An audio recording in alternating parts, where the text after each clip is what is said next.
Hello everyone, मैं हूं आपका दोस्त आरपी। दोस्तों, पीएसयू बैंकिंग में आखिर क्या हो रहा है? यानी जो mid cap PSU banking stocks है वहाँ पर तो मतलब लगातार जो बुल ट्रेंड है वो बना हुआ है। और हम लोग मतलब काफ़ी कुछ मिड कैप स्टॉक्स या फिर जो थके हुए स्टॉक है, बार बार उसकी खबर जैसे टीवी पे चलती रहती है उसके बारे में ही फोकस करते हैं। 2 दिन या लगभग 3 दिन पहले मैंने एक वीडियो बनाया था पीएसयू बैंकिंग में क्या हो रहा है कहकर, जिसमें मैंने पीएनबी, बीओबी यानी बैंक ऑफ बड़ौदा और बैंक ऑफ इंडिया का मतलब कंप्लीट एनालिस किया था। और वहाँ पर मैंने बताया था कि एक बड़ा जो विदेशी जो एनालिस्ट है वो क्या कह रहा है इन सारे पीएसयू बैंकिंग में, यानी जो बैंकिंग सिस्टम या फिर जो बैंकिंग की सूरत बदल गई है इंडिया में, उसके बारे में मॉर्गन स्टैनली क्या कह रहा था। कुछ दिनों पहले मैंने वीडियो बनाया था। आज देखिए बैंक ऑफ बड़ौदा में देखिए लगभग 9% की तेज़ी के साथ ये बंद हुआ है। और अभी देखिए कुछ ही दिनों में, यानी अगर मैं आपको बात बताऊं, 1 महीने का अगर मैं रिटर्न की बात करूँ दोस्तों, देखिए 31% का रिटर्न, यानी 70 रुपये से ये स्टॉक भागा है 100 रुपये पे मात्र 30 दिनों में। यानी आपने अगर इसमें 1 लाख रुपए अगर लगाया होता 1 महीना पहले, तो आराम से आपके देखिए कितने पैसे आप कमा लिए होते, लगभग 31,000, राइट। तो देखिए चलिए आगे क्या होने वाला है। आप सोच रहे, आप कह रहे होंगे कि भाई अभी जो होना था हो गया, अभी आगे क्या होगा बताइए। तो देखिए फिर से एक शानदार रिपोर्ट इसके बारे में पब्लिश हुई है। तो सभी से विनती करता हूँ कि वीडियो कंप्लीट अवश्य देखिए दोस्तों। और सभी से विनती करता हूँ प्लीज़ चैनल को सब्सक्राइब अवश्य कीजिए और वीडियो को लाइक ज़रूर कीजिए। उससे पहले देखिए मैं आपको डाउन साइड में कुछ ऐसी जानकारी मैं आपको बताऊँगा। ये रहा देखिए स्टेट बैंक ऑफ इंडिया, क्या हुआ है यहाँ पर, मात्र 0.86% की तेज़ी। एच बैंक तेज़ी ना के बराबर है। उसके बाद देखेंगे दोस्तों यहाँ पर एक्सिस बैंक, ठीक है, लगभग 2.75% की तेज़ी है। आईसीआईसीआई बैंक 1.25% की तेज़ी है।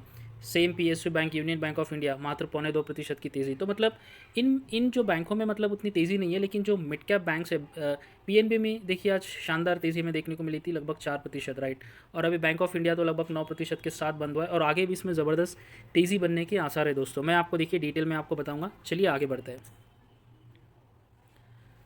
तो देखिए यहाँ पर क्या कह रहा है, this PSU bank has become an analyst favourite and it's not SBI. तो देखिए एसबीआई, मैंने अगर आपने 3 दिन पहले जो वीडियो मैंने बनाया था वहाँ पर एसबीआई को भी कवर किया था मैंने, कि अगर हमें पैसे लगाना है तो क्यों स्मॉल कैप पीएसयू बैंक्स के जो स्टॉक्स है या फिर मिड कैप जो पीएसयू बैंक के स्टॉक्स है वहाँ पर लगाना है, जिसमें पीएनबी है, बीओबी है, या फिर आप बैंक ऑफ इंडिया आप कहेंगे। एसबीआई हालांकि देखिए शानदार कंपनी है नो डाउट, बट अगर पैसे कमाना है तो हमें कुछ मिड कैप या फिर स्मॉल कैप की ओर जाना है, जहाँ पर हमें फंडामेंटली अभी कुछ मतलब ग्रीन सिग्नल मिल रहा है हमें। फंडामेंटली ये कंपनी अभी अपनी बैलेंस शीट, ओवरऑल जो इनका एक आंकड़ा है, जो खाका है, वो अच्छा लग रहा है।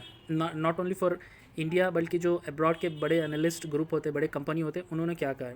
अभी देखिए यहाँ पर क्या अपडेट है बैंक ऑफ इंडिया के बारे में, गौर से सुनिए। Bank of India is the top mid cap gainer on Thursday. आज देखिए 9% की तेज़ी के साथ ये भागा है।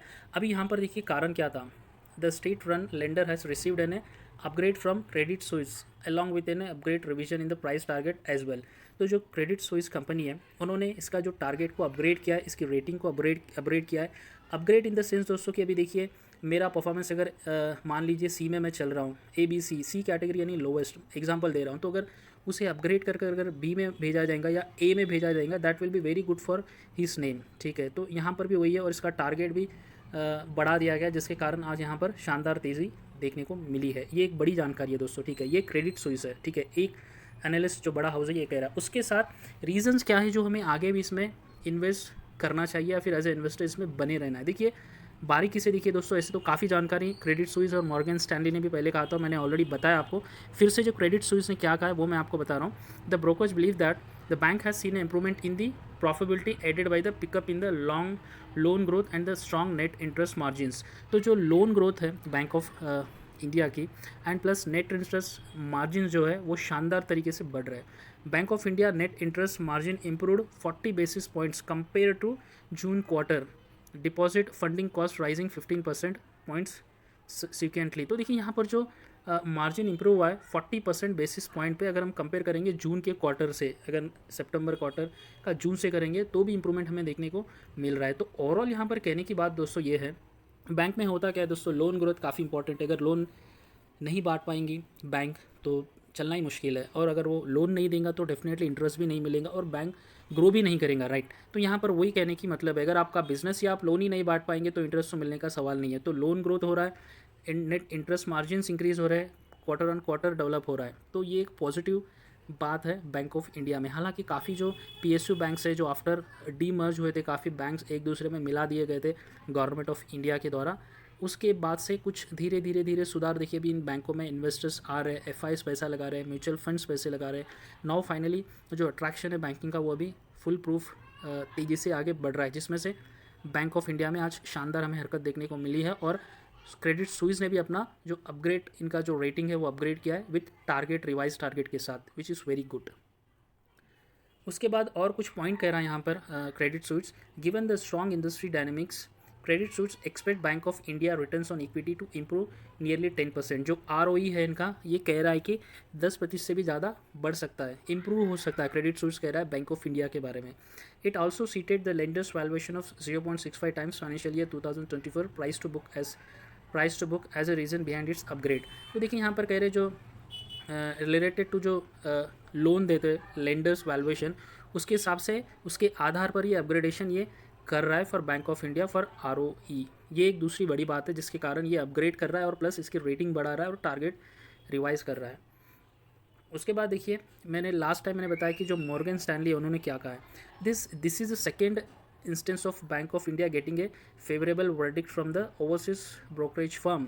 तो देखिए एक वीक में कोई ऐसा स्टॉक जहाँ पर ये मतलब जो ब्रोकरेज फर्म का फेवरेट हो गया है। कारण मैंने आपको बता दिया है कि क्या क्या लोन इनकी जो एक्टिविटी है, लोन ऑफ परसेंटेज जो दे रही है वो बढ़ रहा है, इंटरेस्ट ये अच्छा खासा कमा रहे हैं, और जो लेंडर्स का वैल्यूएशन है वो बढ़ रहा है। तो काफ़ी कुछ नॉन परफॉर्मिंग एसिड्स कम हो गया है, तो काफ़ी कुछ ऐसे वेटेज इनको मिला है जिसके कारण क्रेडिट स्विस का भी फेवरेट बन गया। और पहले तो मॉर्गन स्टैनली ने देखिए इन्होंने रेटिंग बढ़ाया था, पॉजिटिव स्टेटमेंट दिया था, नाउ क्रेडिट स्विस ने भी दिया है। तो पहले मॉर्गन स्टैनली क्या कहा था, Morgan Stanley highlighted on Tuesday मैंने देखिए बनाया था that the banks among its top 2 pick along with the Bank of Baroda has a offer the best risk reward ratio.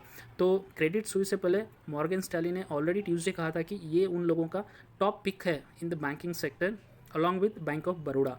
तो देखिए दोस्तों बैंक ऑफ इंडिया को मतलब देखिए शानदार, मतलब अभी इसमें जो इसका स्ट्रक्चर बन रहा है फंडामेंटली, प्लस इनके जो वैल्यूएशन है, जो रिस्क रिवार्ड रेशो जो कह रहा है मॉर्गन स्टैनली, वो हमें एक अच्छा खासा रिटर्न दे सकता है अगर हम टाइमली अभी भी इसमें इन्वेस्ट नहीं किया है। तो देखिए ऑलरेडी एक महीने में काफ़ी भागा ये स्टॉक, जैसा मैंने आपको ऑलरेडी बता दिया था। लगभग एक महीने का रिटर्न अगर मैं देखूं, देखिए दोस्तों 32% के आसपास भागा है। लेकिन इसका अगर मैं ओवरऑल चार्ट निकालो, देखिए दोस्तों यहाँ पर मैं आपके सामने रख रहा हूँ, यहाँ पर 2010 की मैं बात कर रहा हूँ, लगभग 500 रुपये के आसपास है। तो अभी देखिए स्टॉक यहाँ पर ट्रेंड कर रहा है। तो देखिए अभी जो पीएसयू बैंक्स है, काफ़ी कुछ बैंकों का मतलब मर्ज कर अभी उनको एक संगठित कर अच्छी तरीके से मैनेज कर आगे बढ़ाया जा रहा है सरकार की ओर से, ठीक है। तो यहाँ पर अभी देखिए फॉरेन जो ब्रोकर्स है उनका भी पॉजिटिव व्यू लग रहा है, और एफआईज और लोकल जो domestic investors plus mutual funds houses जो होते हैं वो भी इसमें अच्छी खासी खरीदारी कर रहे हैं। तो दोस्तों देखिए अच्छा पिक हो सकता है ये हमें लॉन्ग टर्म के लिए, प्लस शॉर्ट टर्म 1 साल या 2 साल के नज़रिए से भी। तो आशा करता हूँ ये वीडियो आपको पसंद आया, तो चैनल को सब्सक्राइब अवश्य कीजिए और वीडियो को लाइक ज़रूर कीजिए। धन्यवाद दोस्तों।